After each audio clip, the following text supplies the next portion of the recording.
الحمد لله وحده والصلاة والسلام على من لا نبي بعده أما بعد فقد قال سبحانه وتعالى في كلامه المجيد والفرقان الحميد فأعوذ بالله من الشيطان الرجيم بسم الله الرحمن الرحيم يعتذرون إليكم إذا رجعتم إليهم قل لا تعتذروا لن نؤمن لكم قد نبأنا الله من أخباركم وسيرى الله عملكم ورسوله ثم تردون إلى عالم الغيب والشهادة فينبئكم بما كنتم تعملون صدق الله مولانا العظيم وصدق رسوله النبي الأمي الكريم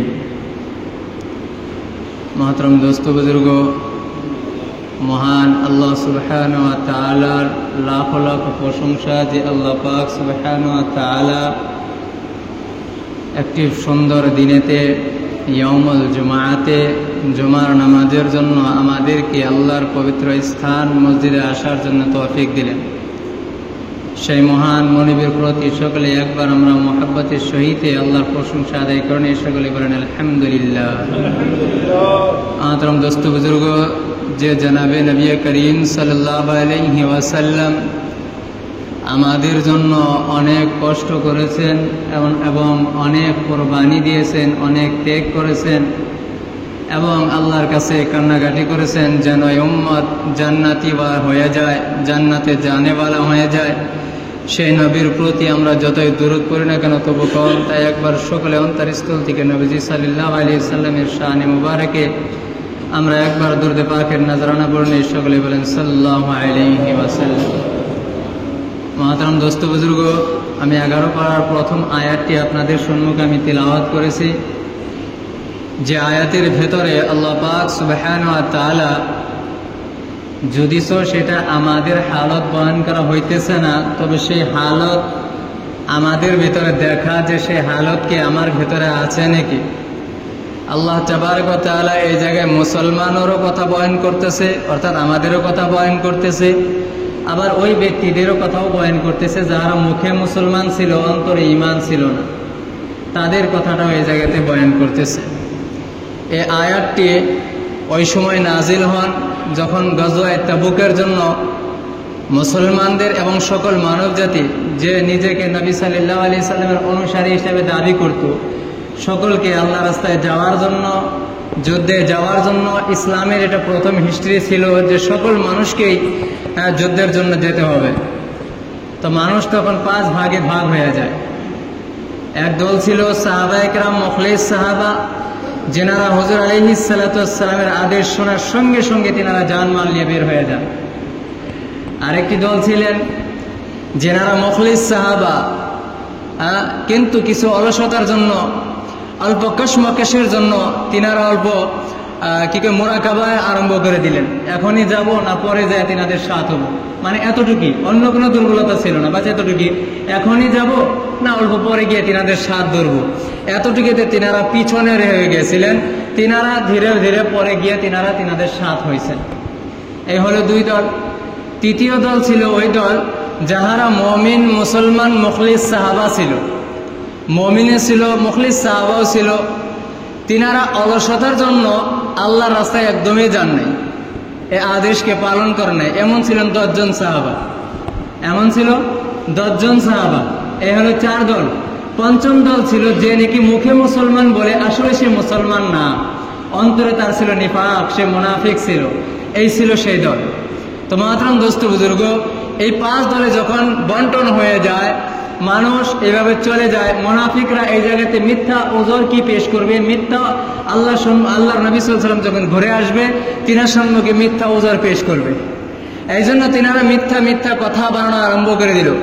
সাহাবাও প্রথমে ভাবলে হুজুর সাল্লাল্লাহু আলাইহি ওয়াসাল্লামকে মিথ্যা কথা বলে দেব, তারপর বললেন না, আমাদের জন্য সত্য ছাড়ার কোনো উপায় নাই, সত্য কথাই বলবো হুজুর, আমাদের কোনো অসুবিধা ছিল না, শুধুমাত্র অলসতার জন্য যাই নাই, আমাদেরকে ক্ষমা করে দিন। তো এর মধ্যে থেকে যখন হুজুর সাল্লাল্লাহু আলাইহি ওয়াসাল্লাম ঘুরে আসতেছেন, আসার পর সাহাবা 7 জন, 10 জনের মধ্যে থেকে 7 জন প্রথমেই গিয়ে হুজুরকে বলে, হুজুর আমার কোনো অসুবিধা ছিল না, শুধুমাত্র আমি এমনিই হুজুর বানিয়ে আমি আল্লাহর রাস্তায় যাই না, হুজুর আমাকে মাফ করে দিন। হুজুর বলেন আল্লাহ যদি মাফ না করে আমিও মাফ করব না। ওনারা বলেন যে যতদিন পর্যন্ত রাসূল সাল্লাল্লাহু আলাইহি ওয়াসাল্লাম নিজে মাফ না করবে আমরা মসজিদে নববীর সাথে নিজের হাতকে বেঁধে নিলাম খোঁটার সঙ্গে, হুজুর যদি মাফ না করে আমরা হাত করব না। আরেকজন সাহাবা বললেন হুজুর যদি মাফ করার পরে নিজে হাতে না খুলে আমি করব না। সুবহানাল্লাহ। তো এই 7 জন সাহাবার জন্য আয়াত নাজিল হয়ে যায় সূরাতুত তওবার। আল্লাহ তাবারক ওয়া তাআলা বলেন 2 নম্বর রুকুর ভিতরে 2 নম্বর আয়াত আল্লাহ তাবারক ওয়া তাআলা বলেন ওয়াআখারুনা আ'তারাফু বিযুনুবিহিম খালাতু আমালান সাইয়্যা খালাতু আমালান সালিহা ওয়া আখারা সাইয়্যা। আল্লাহ তাবারক ওয়া তাআলা এই 7 জন সাহাবার বিষয়ে মানে মাগফিরাতের এলান করে দিলেন যে যাহারা ভুল করার পর ভুলকে অনুতপ্ত করেছে যে এটা আমার অপরাধ হয়েছে, এটা আমার ভুল হয়েছে, এবং তারা কি করেছেন নেক আমলের সঙ্গে গুনাহকে মিশ্রিত করেছেন। আসাল্লাহু আন ইয়াতুবা আলাইহিম, আল্লাহর কাছে এটা আশা করা যায় যে আল্লাহ তাদেরকে মাফ করে দিবেন। সুবহানাল্লাহ। তো এই 7 জন সাহাবের মাগফিরাতের এলান হয়ে যাওয়ার পর বলেন যে যাও তাদেরকে বলো যে আল্লাহ মাফ করে দিয়েছেন। 6 জন সাহাবা হাত খুলে চলে গিয়েছেন। ওই যে সাহাবা যে বলেছিল রাসূল যদি নিজে হাতে না খুলে আমি খুলবো না, উনি সুতরাং সারা রাত ওইভাবে ছিলেন। হুজুর সকালের নামাজে যখন যান গিয়ে হাত খুলে দেন, তারপরে হাতটা খুলেন। বাকি রইল 10 জন সাহাবের ভিতরে কয়জন? 3 জন। এই 3 জন হুজুরের কাছে আর আসে নাই। এই 3 জনকে একদম সমাজ বন্ধক করে দিলেন। স্ত্রী, ছেলে, সন্তান কেউ তিনার সঙ্গে কথা বলতে পারবে না, সালাম দিতে পারবে না। সমাজের কেউ তিনার সঙ্গে কোনো মুসলমান কথাবার্তা বলতে পারবে না। এই জায়গা থেকে আমাদের গ্রামের যেনারা জিম্মেদাররা এই যে সমাজ বন্ধক হয় এই জায়গা থেকে এটা করে। রাসূল সাল্লাল্লাহু আলাইহি ওয়াসাল্লাম ছেলে, সন্তান, স্ত্রী সকলকে তিনাদের সঙ্গে কথাবার্তা বলা বন্ধ করে দিলেন। হুজুরের আদেশ ছিলেন এনাদের এত বড় দুনিয়া থাকার পরেও এই দুনিয়া তিনাদের কাছে একদম ছোট্ট হয়ে গেল, নগণ্য হয়ে গেল। তিনারা কি করবে না করবে হতাশ পাগলের মতো হয়ে গেল। এখন আল্লাহর কাছে গৃহ জারি করে কান্নাকাটি করে করতে করতে করতে করতে আল্লাহ তাবারক ওয়া তাআলা অবশেষে এনাদেরকে মাফ করে দেবেন। সুবহানাল্লাহ। কিন্তু এই মুনাফিকদের কথা আল্লাহ তাবারক ওয়া তাআলা প্রথম আয়াতের কথা বলতেছেন যে ইয়াতাযিরুনা ইলাইকুম ইযা রাজা'তুম ইলাইহিম কুল লা তা'তাযিরু লান নু'মিনা লাকুম। আল্লাহ বলতেছেন রাসূল আপনি যখন আমার রাস্তা থেকে ঘুরে বাড়িতে আসবেন, এই মুনাফিকরা আপনার কাছে আসবে, আসার পরে বলবে হুজুর আমার অমুক অসুবিধা ছিল, অথচ ছিল না, মিথ্যা কথা বানিয়ে আনছে। আল্লাহ বলতেছেন ইয়াতাযিরুনা ইলাইকুম, তারা মিথ্যা ওযর পেশ করবে, আমার এই অসুবিধা ছিল, আমার এই অসুবিধা ছিল, আমার এই অসুবিধা ছিল, যাদের হুজুর আমাকে মাফ করে দেন। হুজুর বলেন, আল্লাহ বলেন আপনি বলে দিন, কুল আপনি বলে দিন লা তা'তাযিরু, তোমরা ওযর পেশ করো না, তোমরা কোনো ওযর পেশ করো না যে তোমাদের অসুবিধা ছিল। বলে কেন? বলে এই জন্য লান নু'মিনা লাকুম, আমি তোমাদেরকে কখনো বিশ্বাস করব না। লান ওলামায়ে কেরাম বলেন যে জায়গাতে লান আসে তাকিদের সাথে, মানে কোশ্চিন কালেও আমি তোমাদেরকে বিশ্বাস করব না। কেন?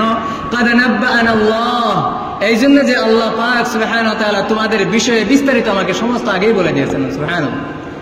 আল্লাহ আমাকে সবকিছু আগেই বলে দিয়েছেন যারা মিথ্যা ওযর পেশ করবে। কাদ নাব্বা'ানা আল্লাহু মিন আখবারিকুম, তোমাদের সকল খবর আমাকে আল্লাহ দিয়ে দিয়েছেন। ওয়া সায়ারাল্লাহু আমালাকুম, এবং আল্লাহ ওয়া রাসূলুহু, এবং আল্লাহর রাসূল অতি সত্বর দেখবে তোমাদের আমল, তোমাদের কাজ। যে এইবার তো তোমরা মিথ্যে ওযর পেশ করলে, আল্লাহর রাস্তায় গেলে না, আবার যখন বলা হবে, যখন আদেশ দেওয়া হবে, ওই সময় তোমাদের কি অবস্থা হয়, অতি সত্বর তখন তোমাদেরকে দেখা হবে। সুম্মা তুরাদ্দুনা ইলা আলিমিল গায়ব, আর মনে রাখো তোমাকে কিন্তু এক না একদিন হাকিকি আল্লাহর কাছে যেতে হবে। তোমাকে এক না একদিন ওই জায়গায় দাঁড় হইতে হবে, আর ওই জায়গাতে কিন্তু জবাবদিহি হইতে হবে। তোমার সবকিছু ওই দিন কি করা হবে? খুলে দেওয়া হবে। ফায়ুনাব্বিউকুম বিমা কুনতুম তা'মালুন, এবং তোমার সমস্ত কিছুকে খুলে প্রকাশ্য করে দেওয়া হবে। যে জায়গাতে লক্ষ লক্ষ নয়, কোটি কোটি নয়, দুনিয়া আরম্ভ থেকে নিয়ে শেষ পর্যন্ত সকল মানব জাতি ওই জায়গাতে, ইনসান সমস্ত ওই জায়গাতে উপস্থিত থাকবে। সেই জায়গাতে তোমার অপরাধগুলি কিন্তু খুলে দেওয়া হবে। তুমি কি করছো, তুমি কি বলছো, সমস্ত কিছু কিন্তু ওই জায়গাতে প্রকাশ্য করা হবে, সবকিছু খুলে দেওয়া হবে। সুতরাং মহতরম দোস্ত বুজুর্গ, আমাদের হোশিয়ার হয়ে যাওয়া, আমাদের যদি অন্তর দ্বারা আমরা কোনো গুনাহ করতেছি, কেউ জানে না, আর গুনাহ করার পরে কাউকে বলা লাগে না। গুনাহ কোনোদিনও হওয়ার পরে কাউকে বলবেন না। যদিও একাকৃতভাবে কোনো গুনাহ হইতেছে, আমরা তওবা করতেছি না, বন্ধুরা জেনে রাখবেন আল্লাহ পাক রব্বুল আলামিন আপনার ওই গোপন গুনাহকেও একদিন প্রকাশ্য করে দিবে। আর যদি আপনি পলিয়ে পলিয়ে ছুপে ছুপে যদি আপনি গোপনভাবে যদি আপনি আল্লাহর ইবাদত করতেছেন, জেনে রাখুন আল্লাহ পাক রব্বুল আলামিন আপনার এই গোপন ইবাদতকেও আল্লাহ দুনিয়ার জমিনের সকলের অন্তরে পৌঁছায় দিবেন। সুবহানাল্লাহ। হাদিসে বাকি আসে যে কোনো একজন বান্দা যদি এমন একটি কিলার ভেতরে, যে কিলার কোনো খিড়কি নাই, কোনো কিচ্ছু নাই, তার ভিতরেও যদি অপরাধ করে, আল্লাহ সেটাকেও দুনিয়ার জমিনের ভিতরে প্রকাশ্য করে দিবে, এক না একদিন প্রকাশ্য করে দিবে। আমাদের মুরব্বীরা একটা কথা বলেন সমাজে, চোরের 10 দিন মাওদের একদিন, চোরের 10 দিন মাওদের একদিন। তো মাত্রম দোস্ত বুজুর্গ, ভুল করতে করতে এক না একদিন আল্লাহ পাক রব্বুল আলামিন হাতে নাতে সেটা ধরা পালিয়ে দিবে, হাতে নাতে ধরা পালিয়ে দিবে মাত্রম দোস্ত বুজুর্গ। সুতরাং আমাদের তওবা করা, গুনাহ তো হবে, আমার আপনার দ্বারা গুনাহ হবে, আল্লাহর কাছে তওবা করা, ক্ষমা চাওয়া, তারপর আল্লাহর রাস্তায় কিছু সময় দেওয়া। কিভাবে তওবা করতে হবে? আল্লাহ বলেন, ইয়া আইয়ুহাল্লাযীনা আমানু তুবু ইলাল্লাহি তাওবাতান নাসুহা। আল্লাহ বলেছেন তাওবাতান নাসুহা। আচ্ছা, এই তাওবাতান নাসুহা কাকে বলে? এটা ভালো করে মনে রাখবেন। এমন একটি তওবা, যে তওবা নাকি আপনার জিন্দেগির জন্য একটি নসিহতমূলক হয়ে দাঁড়িয়ে থাকবে। যখনই আপনি গুনাহের দিকে যাবেন, ওই গুনাহের দিকে যাবেন, এমন তওবা করেছেন, ওই তওবা আপনার সম্মুখে দাঁড়িয়ে যাবে, যেন আমি তওবা করেছি। এই নাসুহা বলা হয় নসিহতমূলক তওবা। সত্য দিলে এমন তওবা করতে হবে, সে তওবা যেন আপনার গুনাহের একটি দিবার বনে যায়। আপনার যেন মনে হয়, আমি অমক হুজুরের কাছে তওবা করছি, হাত ধরে আমি তওবা করছি, এই গুনাহ পুনরায় আমি কিভাবে করতে পারি। সুতরাং সত্য দিলে তওবা করবেন। আর তওবার জন্য পারতে পক্ষে গুনাহ খুলে বলবেন না যে হুজুর আমার অনেক অপরাধ হয়েছে, আমাকে তওবা করিয়ে দেন। এটা খুব ভালো, এটা বেশি ভালো। তারপর চলতে ফিরতে গুনাহগুলি মনে করে আল্লাহর কাছে তওবা করা। বিগত জিন্দেগির কোনো ভুল দেখতে হলে নিজের জীবনের দেখুন, আপনি সাকসেস হইতে পারবেন। বিগত জিন্দেগির ভুল কোনোদিন অন্যর দেখবেন না, তাহলে আপনি ধ্বংস হবেন। বিগত জিন্দেগির ভুল নিয়ে কাউকে কোনো সময় অপমান করবেন না। বিগত জিন্দেগির একটা ভুল হয়েছে, তারপর উনি শুদ্ধ হয়ে গেছে, শুদ্ধ শর্ত কিন্তু সে শুদ্ধ হয়ে গেছে, সে এখন নেক রাস্তায় চলতেছে, সে সেটাকে অপরাধ বলে গ্রহণ করে নিয়েছে, তাহলে সে ভুল বলে কাউকে অপমান করবেন না, কারণ সে তওবা করে নিয়েছে। যদি ভুলকে ভুল বলে গ্রহণ করতেছে না, তবে আপনি বলতে পারেন যে তোমাকে এত বোঝানো হয়, তা বোঝানো সেটা ভিন্ন কথা। তো মাতরম দোস্ত বুজুর্গ, এই জায়গায় আল্লাহ তাবারক ওয়া তাআলা আল্লাহর রাস্তায় জানে ওয়ালাদের কথা এবং না জানে ওয়ালাদের কথা আল্লাহ বয়ান করলেন। এবং তারপরেও বললেন যে মক্কার জমিনের ভেতরে এমনও মানুষ আছে, বা মদিনার জমিনে এমনও মানুষ আছে, দেহাতি গ্রাম্য মানুষ এমনও আছে, যাহারা নাকি ঈমানকে গ্রহণ করেছে, ইসলামকে গ্রহণ করেছে, এবং তারা পাক্কা মুমিন, সচ্চা মুমিন হয়েছে। এমন মুমিন হয়েছে আল্লাহ পাক রব্বুল আলামিন তাদেরকে দুনিয়াতে জান্নাতের সার্টিফিকেট দিয়েছেন। সুবহানাল্লাহ। আল্লাহ বলেন, স্বয়ং আল্লাহ তাবারক ওয়া তাআলা সূরাতুত তওবার ভিতরেই বলেন যে আমি কি হয়েছি, তাদের উপর রাজি হয়ে গেছি। এবং والسابقون الأولون من المهاجرين والأنصار والذين اتبعوهم بإحسان رضي الله عنهم ورضوا عنه। আল্লাহ তাবারক ওয়া তাআলা বলেন, যাহারা নাকি সবকত করেছেন হককে গ্রহণ করার ভিতরে, সর্বপ্রথম যিনারা হককে গ্রহণ করে নিয়েছেন, এবং যিনারা সর্বপ্রথম না কিন্তু তিনাদের পিছনে পিছনে কিছুদিন পরে তিনারা কি করেছেন, হককে গ্রহণ করেছেন, যিনারা নাকি এই হককে গ্রহণ করেনেওয়ালা সর্বপ্রথম এবং দ্বিতীয় শ্রেণীর, এনাদের যাহারা নেক কাজের ভিতরে কি করবেন, অনুসারী করবে।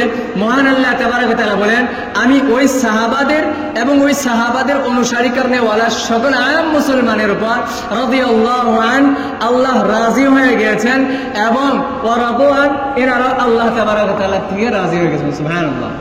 তো বোঝা গেল সাহাবা যেভাবে হককে সঙ্গে সঙ্গে গ্রহণ করে নিয়েছেন, আমরা যদি সেই সাহাবাদের অনুসারী করি, আল্লাহ শুধু সাহাবাদের জন্য রাদিয়াল্লাহু তাআলা আনহু খাস করেন নাই, আল্লাহ বলছেন ওয়াল্লাযীনা তাবাউহুম বিইহসান, যাহারা নাকি আমার নবীর এই সাহাবাদের অনুসারী করবেন নেক কাজের ভিতরে।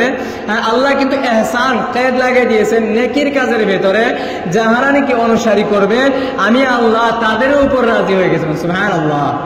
সুতরাং দেখবেন কিছু কিছু ইমামদের নামের সাথে রাদিয়াল্লাহু তাআলা আনহু বলা হয়, যেমন হযরত ইমাম আযম আবু হানিফা রাদিয়াল্লাহু তাআলা আনহু বলা হয়। সুতরাং মহতরম দোস্ত বুজুর্গ, আমরা এই সার্টিফিকেটটা হয়তো কেউ দেনেওয়ালা নাই যে হ্যাঁ আল্লাহ এর উপর রাজি হয়ে গেছে, আমার আপনার নামের সাথে রাদিয়াল্লাহু তাআলা আনহু বলবে, এটার সার্টিফিকেট তো আমরা পাবো না, তবে আল্লাহ আমাদের উপর রাজি হয়ে যাবেন।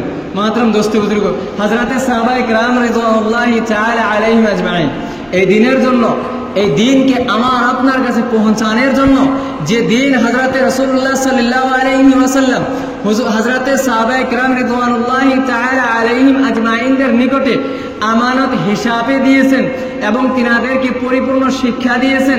হযরতে সাহাবা এই দিন যেমনে কে তেমনে রূবরূ হযরতে মুসলমানের কাছে, উলামায়ে কেরামদের কাছে, বা ওনাদের পরে যে মুসলমান যিনারা ইসলাম গ্রহণ করেছে তাদের কাছে রূবরু তিনারা পৌঁছায় দিয়েছেন আমানতের সাথে।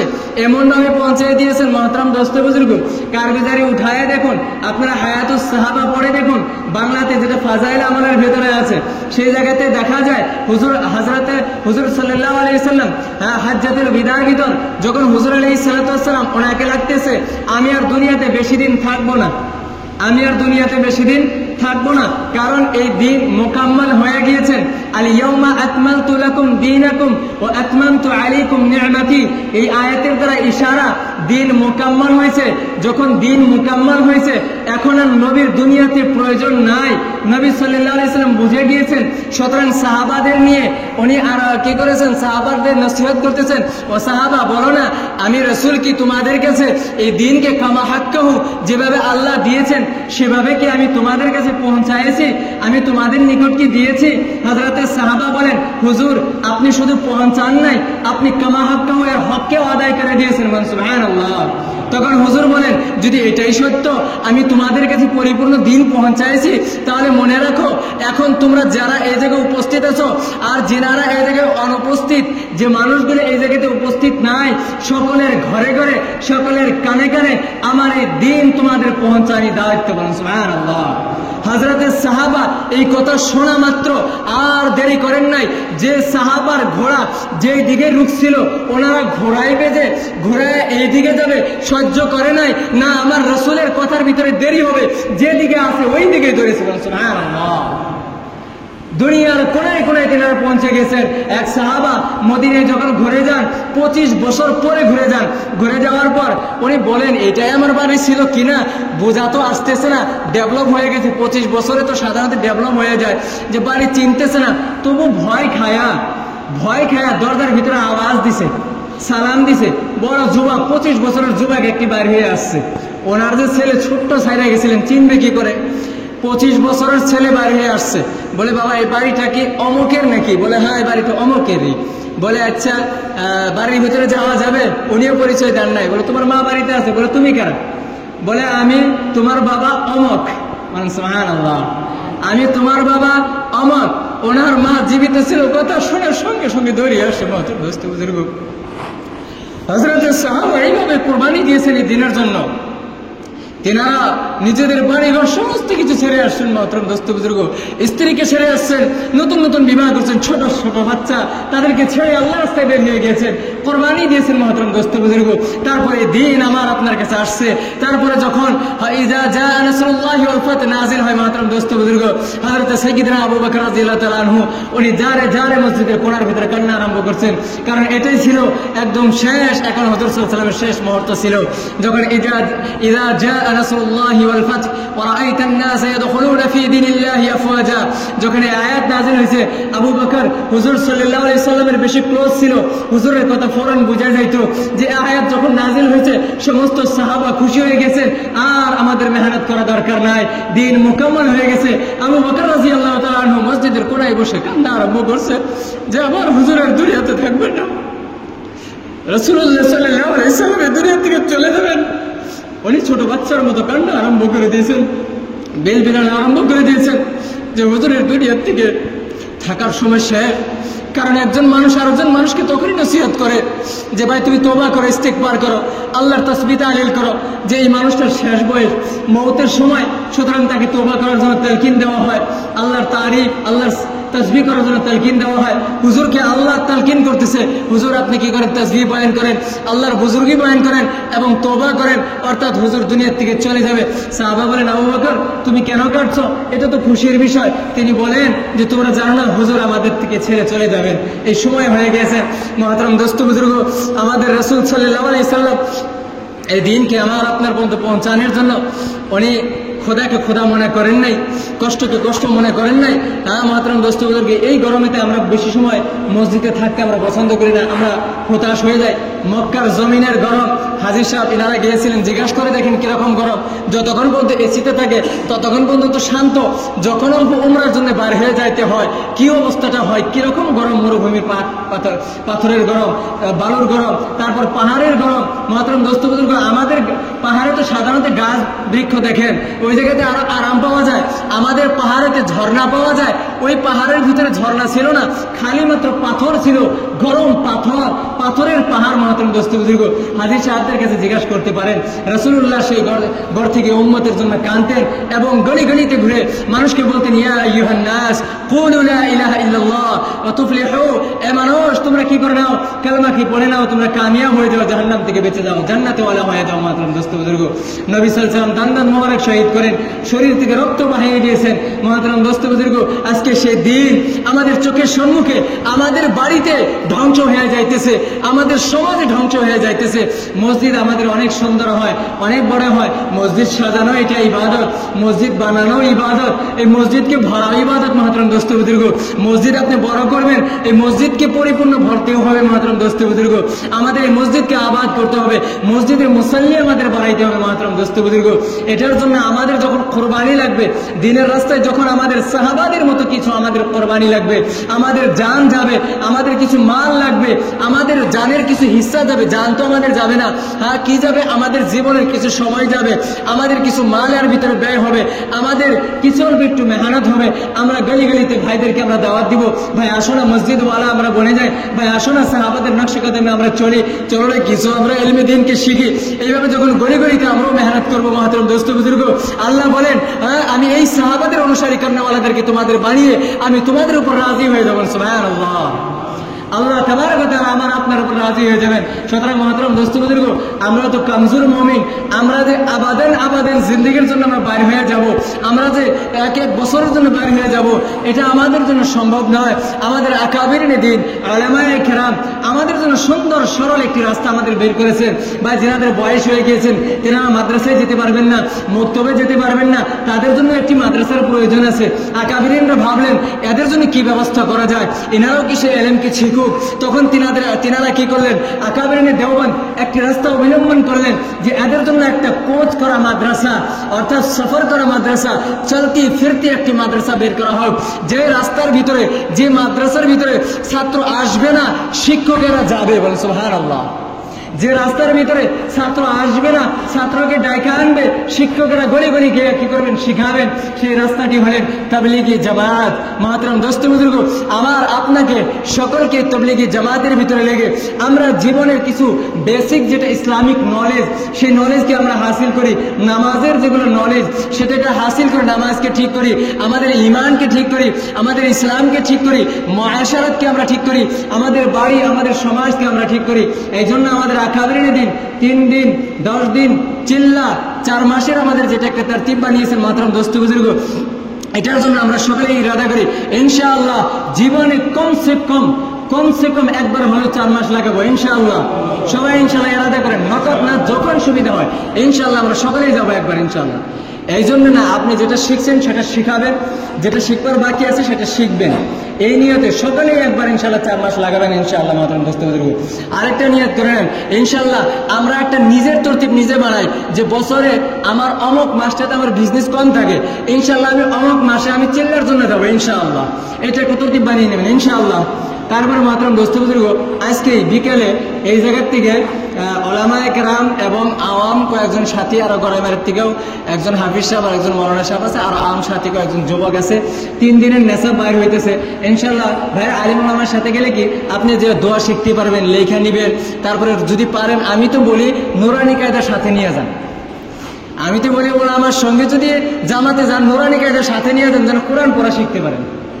তো এই জন্য আপনারা ইনশাআল্লাহ তাআলা আজকে এই জায়গা থেকে বাইরে হইতেছে। আমি আসলে এই যে 22-23 তারিখে না 25 তারিখে আমি নেশাব থেকে আসলাম, তা নাহলে আমি নিজেও যাইতাম। তো ইনশাআল্লাহ তারা তারপরেও ইরাদা করছি, বাড়িতে এখনো হয়তো বসি নাই, ইরাদা করছি এবং পাক্কা নিয়ত করছি। তো কালকে আমি বসবার জন্য গেছিলাম, পোলাবেনের কেউ মেয়তে যেমন আলোচনা করি নাই, মানে সেপ্টেম্বর চলতেছে, অক্টোবরে আমরা চিল্লার জন্য আলহামদুলিল্লাহ কয়েকজন সাথী হয়েছে, চিল্লার জন্য ইনশাল্লাহ যাওয়ার পরে একটা আয়োজন করছি। উসুলিও জমা হইতেছে, অলরেডি 12 জন হয়ে গেছে। আজকেও একজন ফোন করে রাত্রে ফোন করছিল, সকালে আরেকজন মোটামুটি নিজে উজ্জে তশকিল হয়েছে আর কি, আলহামদুলিল্লাহ। তো দুইজনের ওসুলি পাঠাই দিব বলে উনি নিজে কইছে।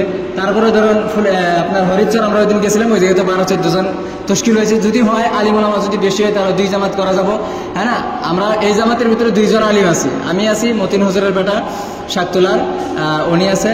তো ইনশাল্লাহ 4 মাসের জন্য যদি কেউ যাইতে চায় যাইতে পারে এই জামাতের সাথে ইনশাল্লাহ, বা কেউ যদি চিল্লার জন্য নতুন করে কেউ যাবার চায় ইনশাল্লাহ শরীর হইতে পারে। তো খাস করে ইনশাল্লাহ 3 দিনের জন্য আমরা এই রাজা করি ইনশাল্লাহ। যদি কেউ থাকেন অল্প হাতটা উঠাই দিলে ইনশাল্লাহ কে কে যাবেন ইনশাল্লাহ। মাশাল্লাহ আমাদের মুয়াজ্জিন সাহেব ইনি আগেই নাম লাগাইছে, তারপরে ইনশাল্লাহ, হ্যাঁ না, ইনি যাবেন ইনশাল্লাহ। আর কে আছেন ইনশাল্লাহ, ইনি তো ভালো কিছু জানেন মাশাল্লাহ, হ্যাঁ না, এনার কাছে শেখা যাবে। তারপর আরো মৌলানা সাহেব আছে ইনশাল্লাহ। কে কে আছেন ইনশাল্লাহ 2টা মিনিট দিয়ে অল্প নাম তাড়াতাড়ি করবেন ইনশাল্লাহ। 3 দিন ইনশাল্লাহ। নিজের এখানে ব্যয় করে শেষই করলাম।